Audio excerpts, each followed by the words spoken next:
De la même manière que ceux qui associent une politique de la demande au socialisme ont tort, ceux qui associent une politique de l'offre à une politique libérale ont tout aussi tort. L'idée que le PIB doit toujours être positif et donc qu'il faut avoir une politique contracyclique pour permettre de garder toujours un PIB le plus positif possible est une vision keynésienne.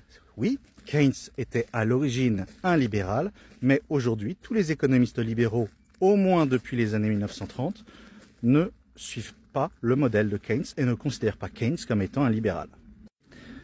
Un libéral considère que l'économie, ça n'existe pas réellement. C'est-à-dire que c'est un mot arbitraire que l'on met sur une notion vague qui est simplement une petite partie du fonctionnement de la société. Et en fait, lorsqu'un libéral parle d'économie, il parle simplement de la partie marchande, de l'ensemble des choix libres que font les gens en interaction avec les autres êtres humains. L'idée que le PIB doit toujours être en croissance positive est une idée profondément keynésienne qui applique et la gauche et la droite avec une politique de la demande et la droite avec une politique de l'offre. Les libéraux considèrent que lorsque il y a une crise économique, ça veut simplement dire qu'il y a une variation et un changement dans la manière dont les individus, de par ce qu'ils vivent et qu'ils ressentent dans la vie de tous les jours, ont modifié leur comportement.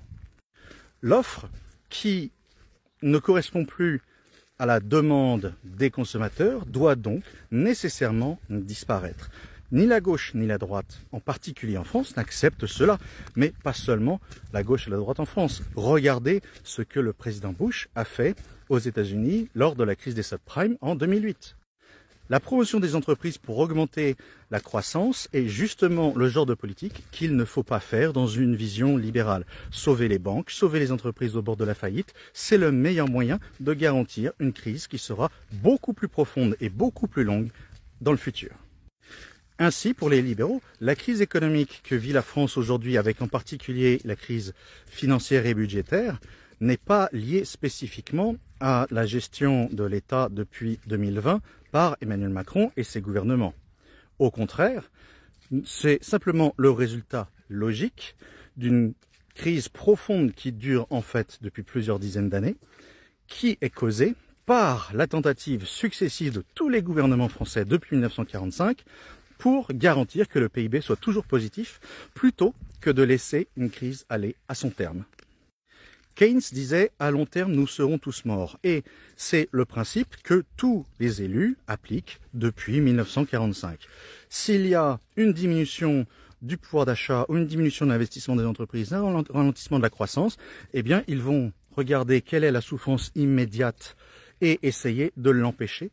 Qui fait que depuis le milieu des années 1970, eh bien, à force de vouloir forcer un type de consommation et un type d'investissement qui clairement ne correspond pas à ce que les consommateurs veulent, eh bien, non seulement plus personne n'est satisfait par les modes de consommation, personne n'est réellement satisfait par le type de croissance que nous avons, et à force de vivre à crédit, aujourd'hui, l'État français est définitivement arrivé à ne plus pouvoir financer un mode de fonctionnement économique qui est complètement irresponsable depuis 1945.